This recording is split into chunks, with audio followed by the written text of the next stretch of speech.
Welcome to Da Vinci's Discourse, where the minds of today's most innovative entrepreneurs are unveiled and explored. And my name is Campbell, your guide on this journey into the depths of the entrepreneurial psyche. So sit back, relax, and get ready to dive into the minds of the greats. This is Da Vinci's Discourse. All right, Anna, it's awesome to have you here. I'm curious about you. If somebody were to ask who you are, coffee shop, bar, whatever, what would you tell them the answer to that is? Oh gosh, that's a good question. Um, I think I would, I think first and foremost, I'm a mom. Once you become a parent, that's your main priority always, and it will always take precedence over anything else. And so I have two beautiful, beautiful children. And then I'm an entrepreneur, and when I'm not focused on my kids, I'm very much focused on growing my mission-based company because it truly is, it comes from such a deep place in my heart, wanting to help kids and teens and adults suffer just a little bit less in the world.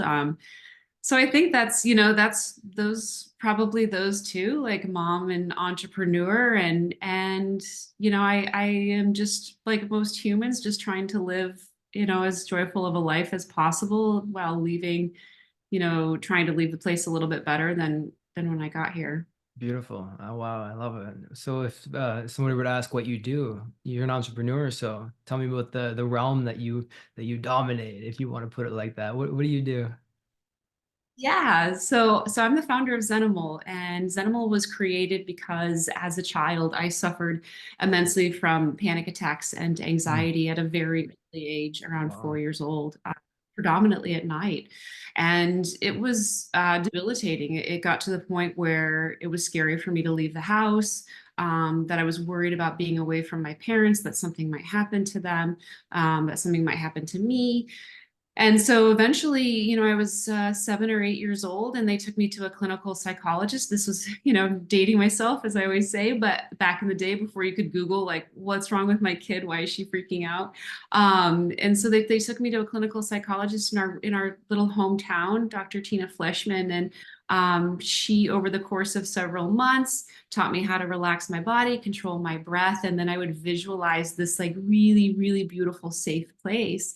And it took a while and a lot of resources, time and financial from my parents, but it fixed me completely. And anytime I would feel the bubble of panic sort of pop up in my throat, I would Mm, close my eyes and I would do this practice. And essentially, this was before mindfulness and meditation became cool, but it was a meditation practice essentially, and it solved all my problems. I went to summer camp that same year by myself without a thought in the world. And mm, um, I think, just continued to use it, didn't really think twice about it after a while, and into my adult life. And then when I had my daughter in 2015, I really knew that I wanted to share the same gift with her. And you kind of wonder, like, is she going to have like my same yeah, things? You right. have those like, oh, did I deserve to have kids? Like maybe Mm, not.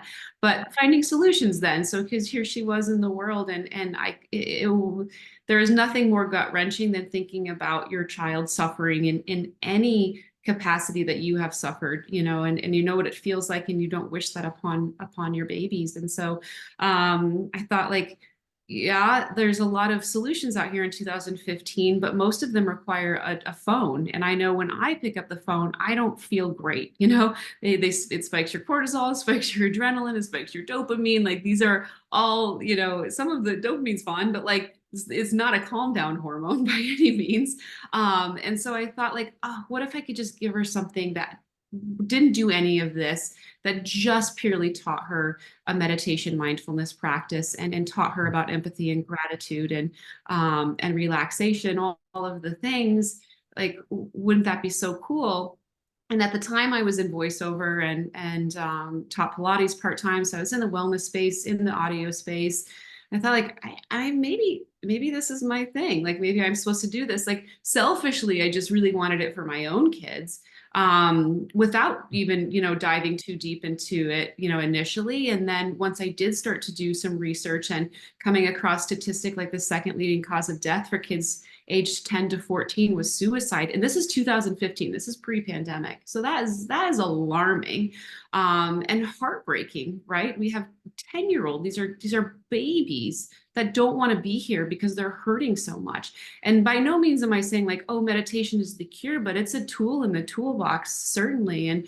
And those are huge numbers. And so that really started to drive me forward of like, I do want to do this, and I do want to find a way where this device can live in children's hospitals, it can live in schools, it can live in an environment that children have access to and autonomy over at all times. And then in 2018, my dad, who was my very, very, very best friend, was hospitalized very suddenly with meningitis, and he was extremely healthy, and then he wasn't. And walking into the ICU room that first day, you know, with the acknowledgement that this is not an unusual circumstance, but for humans, but for me, it really was. And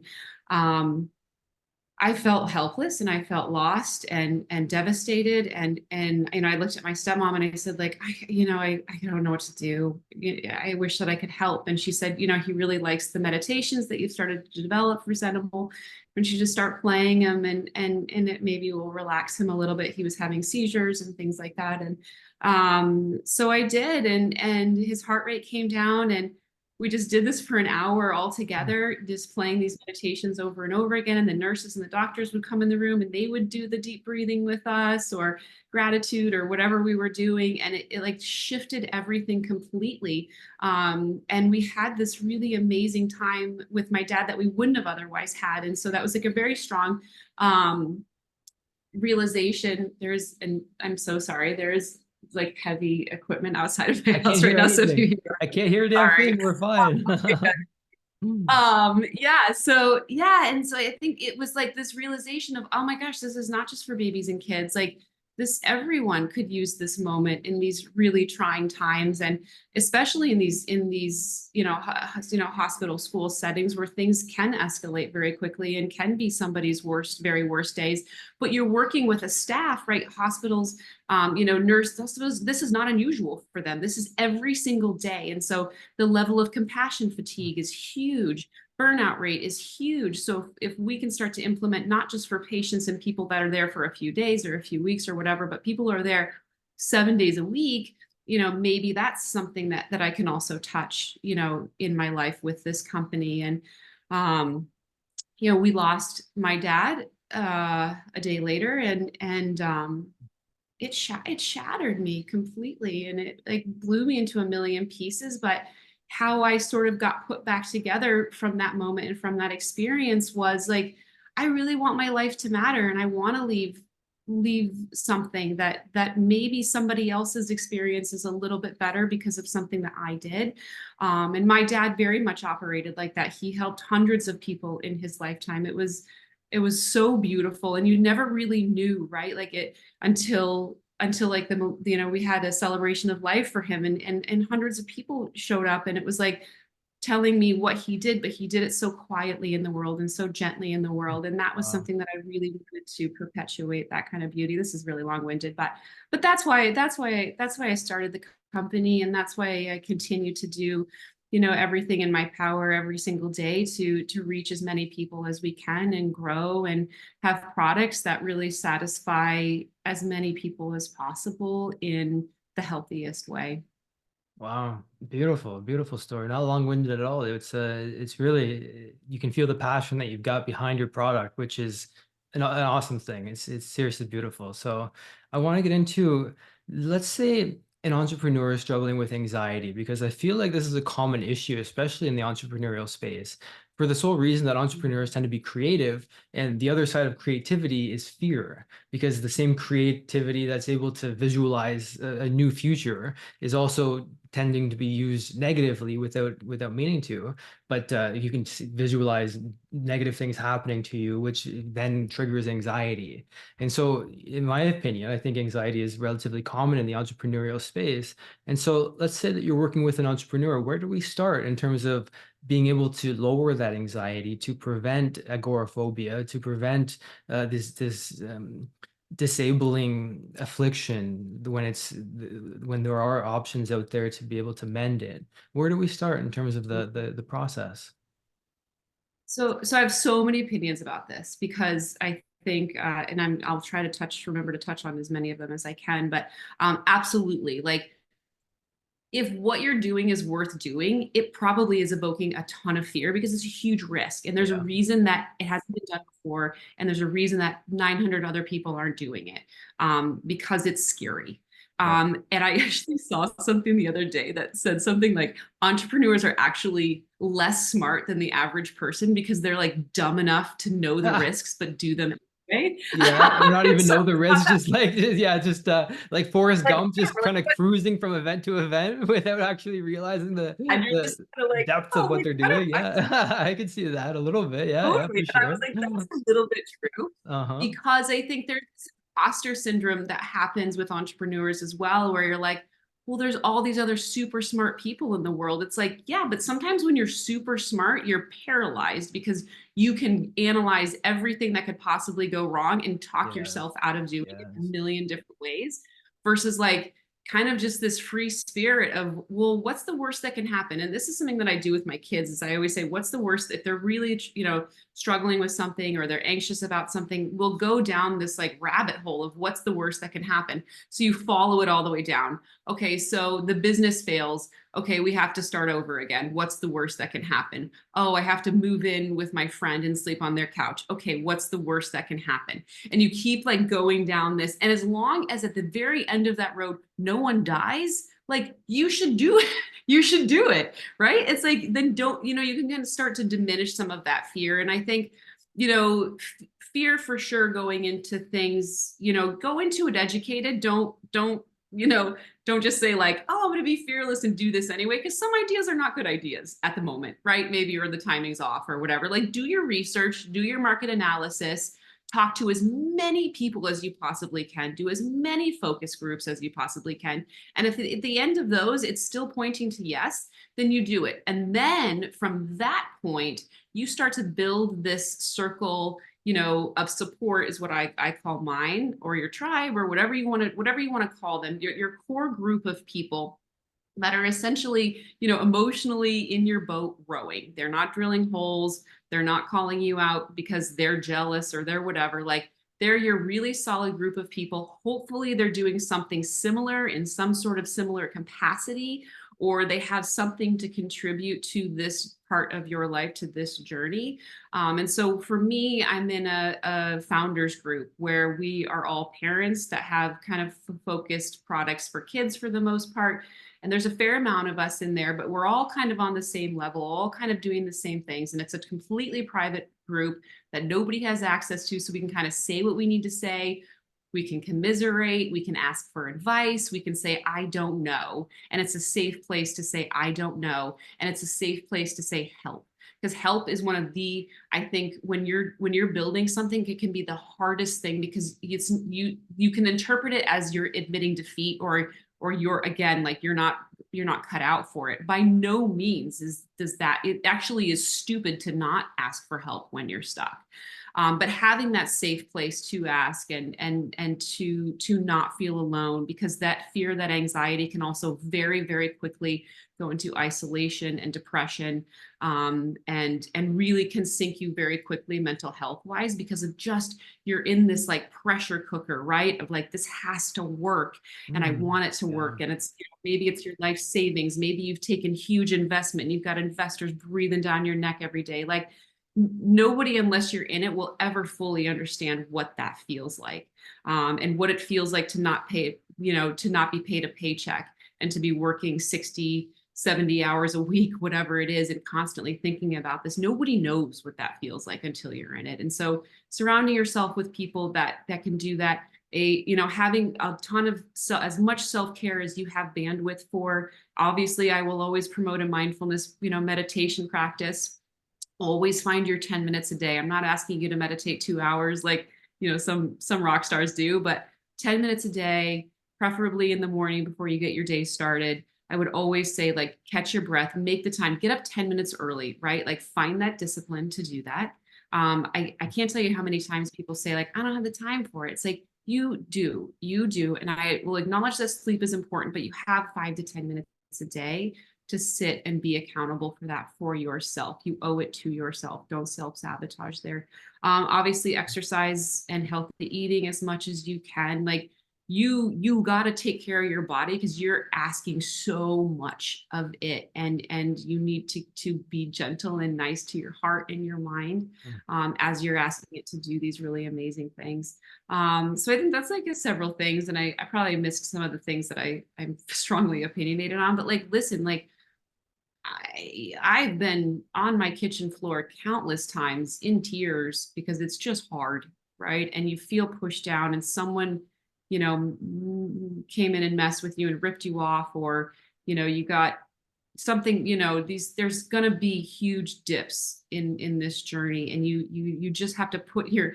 Matt Glickman's one of my mentors, and he's like, put your head into the gale force winds and keep going. And it's what it feels like sometimes, where you're just in this like blizzard and you can't see, and it's like, I'm sunk, I don't know where I'm going. And it's like, just keep one foot in front of the other, and that don't stop. You don't have to know all 10 steps, just take one. And eventually you'll get to a spot again. And like one funny thing that a good friend of mine, and one also an advisor, is she says, like, when you're an entrepreneur, like, if you have good news, don't pick up the phone because it's which bound is to terrible though. Right. totally so true, where you're like, yay, and then something happens and you're like, no. Yeah, right. It's a massive roller coaster. And so I think Always, yeah. acknowledging on those really big downs that like today is a hard day, but it doesn't make the journey bad. And knowing the beat, one of the hardest things, this is clear, like everyone knows this, like, but one of the hardest things about life is impermanence. But one of the most beautiful things of life is impermanence, right? Like if you are just suffering, something is going to change, something is going to switch. That's the nature of things. And of course, like, entropy, the idea of this entropy, where everything will go into chaos unless you put energy into it to keep, reversing that chaotic swirl. Yes, for sure. Like you want to, manage it, but you do that by taking care of yourself, and you do that by wishing yourself well and wanting good things. And just, it's like whatever practice you have, I think if you can find any sort of like spirituality, I don't care what that looks like for you, something bigger than yourself that you can believe in has got your back.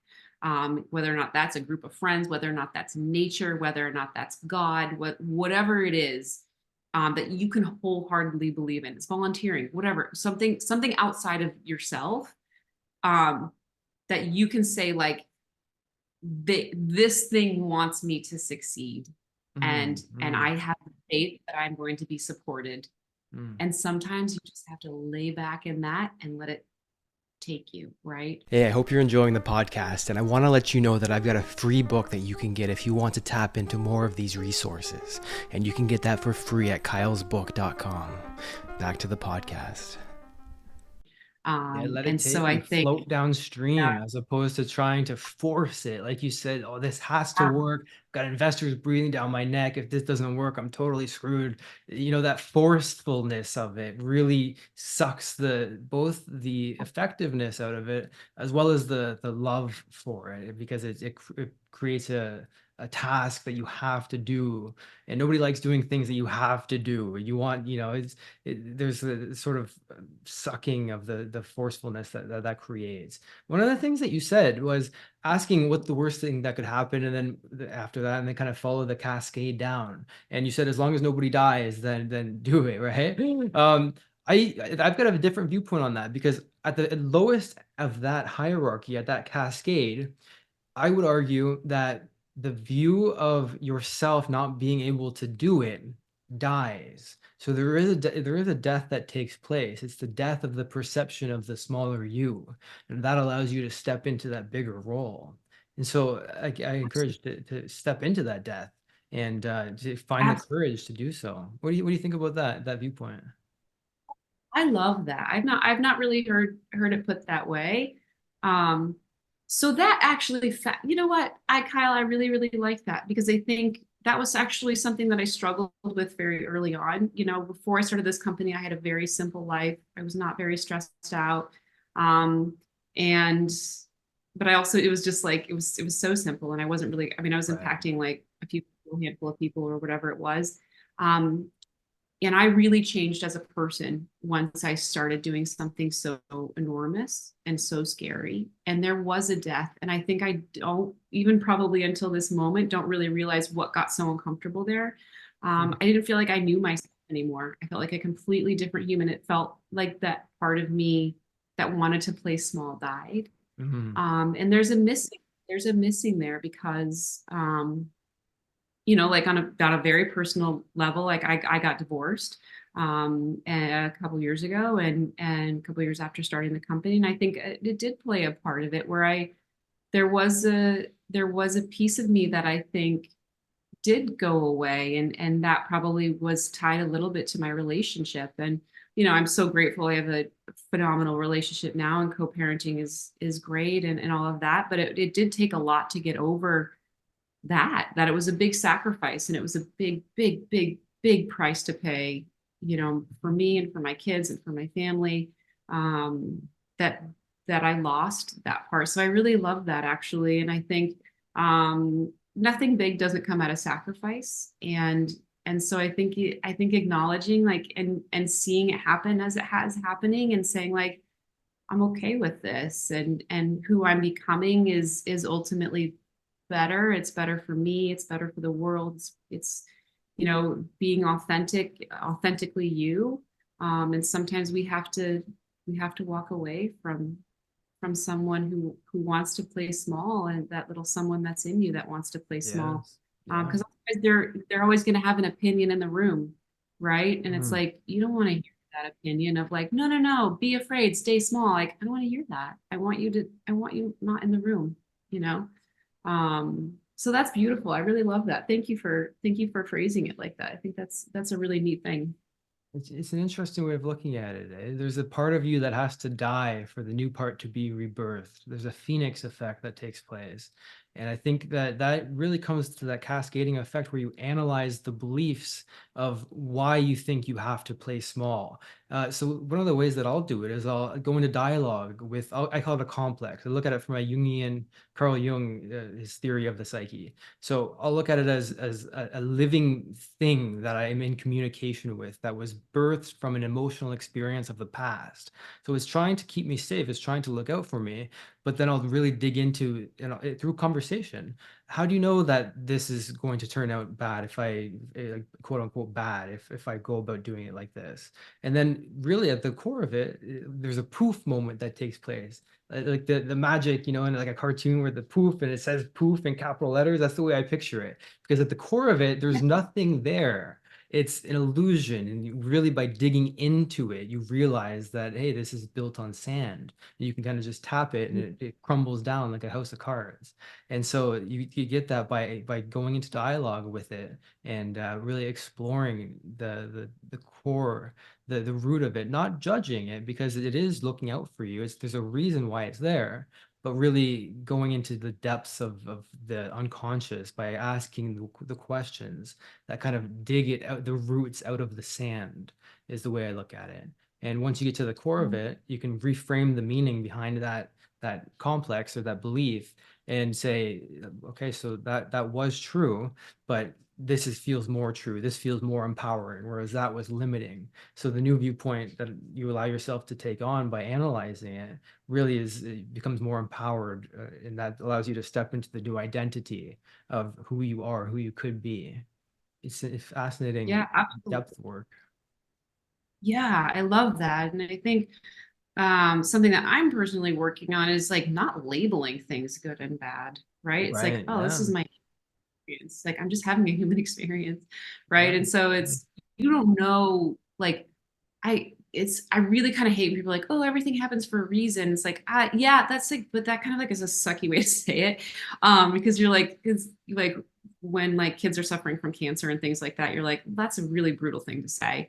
But Yes. I Where's think the if you can empathy? start to say like there is like purpose usual, like I can almost always spot something in my life that was like my dad, passing away or whatever. Like there's always been things that have happened, but I can look back and now tie where I'm at in my life is like I feel like I'm here. I've arrived. Like I love my life in this moment. Like, and I don't know if it's the work I've done or whatever, but like I feel like I've made it, whatever. And what it's, but I haven't technically, right? Like I'm not at the level of success with the company or whatever it has. I haven't exited yet, like whatever it is. But like I feel like I'm finally in this space, but I can tie where I'm at now to like every single experience, good, bad, sad, whatever, that I in the moment was like, I wish was not happening.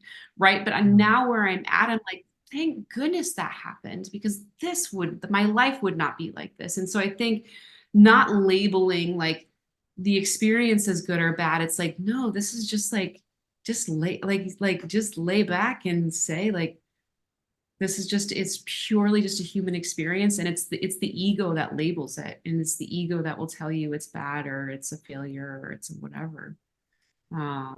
Just kind of tying in, I think you phrased it better, but it's all just perception, really. You can change it, sort of curate what that's happening, how that's happening. Do you have to I do have to plug my computer in here 1 second. Sorry about my crazy port situation with my computer. Oh, your Let camera it went charge. off again. I know. I'll put it back on as soon as the computer charges a little bit more. Um, so yeah, so I think yes, but I love that. I love that. And again, like the more you can sort of learn about yourself and heal whatever past stuff you're coming into. I think a lot of entrepreneurs too can typically come from a fair amount of trauma in their life and Yeah. childhood neglect or traumatic things that have happened, loss, whatever. But that's a pretty typical common thread with entrepreneurs. And I'd say a lot of us are afraid to work on it and to fix it because we think a little bit that's what drives us, on a daily basis and makes us work hard.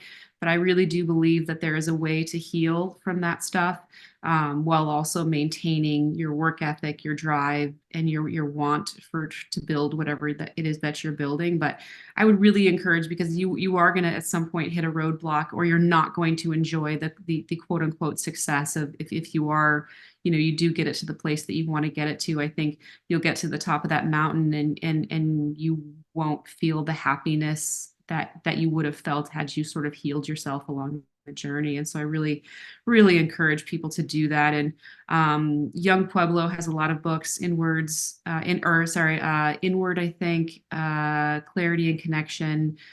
And he's got another, the Path Forward, I think. And they're just little snippets that you can read every day to start to kind of heal your soul a bit. And or whatever works for you. But I would really encourage people to seek out that sort of help or therapist or whatever it is, to help you along that journey. It's hard though, because you get so locked into the emotions as it's happening. For example, something you could perceive as so terrible or cataclysmic happening, you could look back on that 6 months later and say, wow, like what if that didn't happen? All of these perceptually good things wouldn't have happened. I wouldn't be where I am right now without that thing that I perceived as the end of the world at the time happening. And so, I mean, how many times in your life can you think of a moment where you were like, thank God that thing that happened. Thank God I went through that. Otherwise, I wouldn't be where I'm at now. And so I think when you're caught up in the emotions of perceiving something as bad happening, you can take a step back and try to expand. And it's difficult. It's hard as hell to do it in the moment when you're in the grip of it. But I think it's definitely doable to take a step back, to try to zoom out the timeline, to detach from the emotions, observe them and say, hey, look it, this is where I'm at now. It is what it is. There's nothing I can do about it right now. Let's see where this leads to, and to try to give up control, give up that grasping towards what has to happen, trying to force something into existence when I think that is probably going to be the very thing that prevents it from coming to fruition to begin with. And so there's a letting go that has to take place. The song John Lennon sang, lay back, relax your mind and float downstream. And there's a Yeah. real death Yeah. that goes into that, a death of the grip, of Yeah. the grabbing onto what has to be, and not accepting what is, and just floating with it, and focusing on the experience of the moment rather than the attachment to the goal that you perceive has to take place. So there's definitely something to Absolutely. that. Will you turn your camera back on for me? Computer got charged enough. I think we can be on for a little bit. Need to reset up. I'm in the middle of building a recording space in my house, and so I have my computers are everywhere, and so this one was the one that I could jump on. Yeah, so I think okay, so yes, for sure to all of that. And I think that, again, like this is what I'm selling is meditation and mindfulness. So obviously I'm going to be a huge advocate for it, but the science behind it is really there, for quieting that default mode network in your Yes. brain, that fight or flight. And so you very well in a trying experience, in a challenging experience, you may hit the same peak that you would have hit without a mindfulness or meditation practice, but the time it takes you to de-escalate and to get your nervous system regulated is so much quicker if you have a regular mindfulness practice, because you're chemically you're wiring your brain differently with that practice. And I know it sounds like voodoo and crazy, but like if that's the benefit of having that, is that when that phone call comes and 10,000 units from China did not get programmed right, and you got to figure out a way because they're already coming, that you're going to reprogram all of those, like in that moment where you're like, oh, we're sunk, the company's done, 10,000 units, that's expensive, blah blah blah. And it's like, if you peak, yes, you're going to go to the moon, everyone's going to go to that same spot, but like if you can come down quickly, problem solve, get after it, you're going to learn something so significant from it that then later on down the road, like you're not going to make the same mistake, or you're going to be able to advise somebody else, or whatever it is. Like, don't, like, I think, yes, like all, this is, I'm going to get a little bit lost in my advice here, but I do think, like, um, getting some control and some perspective over the moment, and understanding that when things don't go perfectly your way, like if you need to plan stuff out like to a T, yeah, my computer's gonna shut down. This is fun for me. Let's just Sorry, I'm accept so what is. It is what it is. short. Um, and so yeah, yeah, I think, I'm sorry, I will refocus here. I think anytime you can have the faith that it's going to turn out more times than not better than you could have possibly imagined had you just let things play out. You still do the work, you still make the steps every single day, you still work super hard, but not holding on to the attachment of it looking a certain way, because you might be eliminating something that is far beyond your wildest dreams that you did not even know was possible, purely by having this like strangulating hold on what you think your version of success is. And staying malleable and staying, flexible to what is supposed to sort of happen, and finding some peace in that, and not having it be miserable, because I can tell you, like, this is not a short game, right? It's a very long game, and if you are just in the depths of hell through all of it, I can promise you the end is not going to be that delightful, because you're going to look back and you will never be younger or, more capable than you are today. And so I think enjoying every moment of like, this is great and this is beautiful and I am so lucky, and finding the gratitude and, finding space, for the joy in all of that. Again, like, I'm not diminishing that hard work needs to happen, but you need to be able, if you cannot find the joy in the hard work and in some of the hard times, like, I would venture to say, like, it may not be worth it. I would go get just a regular corporate job and like have fun on the weekends, because you're gonna look back and just say, like, it wasn't worth it, right? Like, that was so much time spent just in misery. So I'm not saying it's like all flowers and rainbows all the time, but like, even in the hard times, if you can just look at them like, okay, new puzzle to solve. How are we going to do this? Versus like, oh, I'm freaking out and I'm pointing fingers and it's this person's fault and it's my fault and I'm an idiot and blah blah blah. It's like, oh, cool, different day. This feels different than yesterday. Okay, what are we going to do?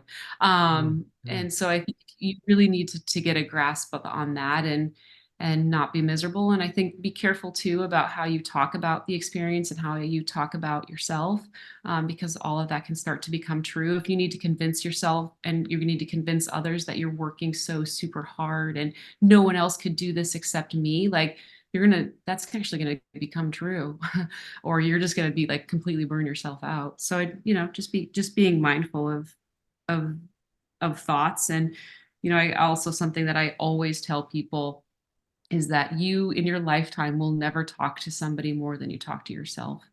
And so you got to be really careful about the words that you say, and are these words that you would say to your most beloved person in the world, these words that you would say to your dog. And if the answer is no, then stop saying them to yourself.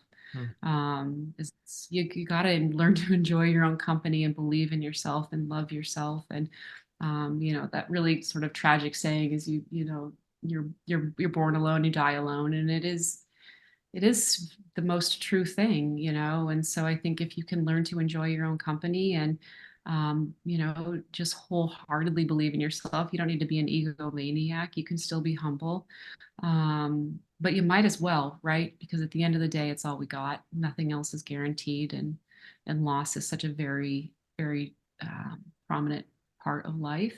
But try not to lose yourself, because that is something that you have full control over. Beautiful. Yeah, really. I think that's a good place to leave it. It comes down to the questions that you ask yourself. One of the questions you asked right there was, how can I view this? If I were to view this differently in a more empowering way, what would that look like? Or how can I take this situation and thrive from it? Because I find that the magic happens when you're in these moments of pure despair without a path forward. It seems impossible to get out of it. For me anyways, and for people that I've spoken with as well, that's when the magic can sprout from the seed that looks like it's poisonous. There's a real beauty that can come from what appears to be at the end of the world. And I think with the right questions and the right self-dialogue, you can get through it and then be grateful for that quote unquote negative thing that you perceived as being the worst thing ever at the time. So I think that's a great place to leave it. Anything else that you have to add before we get to kick this off here? Yeah, no, I think this is such a beautiful conversation. Thank you so much for including me. And I love talking about this, because I just want people to know that they're not alone in this, and that whatever version of success you think people have, or that they have it together, like none of us do. It's all hard. We're all humans, and I think remembering that, and that this is your experience, and reaching out, like I think getting saying like I need help, or do you have advice. I think that would just be something I'd want to leave people with. But thank you for this was so lovely. I really enjoyed it, and I thank you for your new perspectives. Like, they have enriched my life now moving forward, and so I'm so grateful. Well, I love your tonality. I think there's a lesson to be learned there with the inner tonality that we face, because you speak so with so much love behind your voice. It's very calming. I guess that's where your history of being a voiceover artist comes in, because you can listen to your voice without any I don't know. It's very smooth. And I Oh, feel like taking that to the inner dialogue space, if we were to use a different tonality with ourselves and be more empathetic, like we would with a loved one, with ourselves, and have that same tonality instead of, and I think there's something to that, is observing the tone that you use internally when you think, and being able to shift that to a more empathy filled, loving one, the way that you speak. So there's something to that too. So thank you for being yeah, here. I had a blast with you, and we will keep in touch. Absolutely. Thank you. absolutely. Thank you, Kyle. Take care. Okay. I'll talk with you soon. Bye-bye. All right. I hope you enjoyed that podcast episode. And if you want to get a free copy of my book, go to kylesbook.com and you can get a copy there. I'll talk with you soon.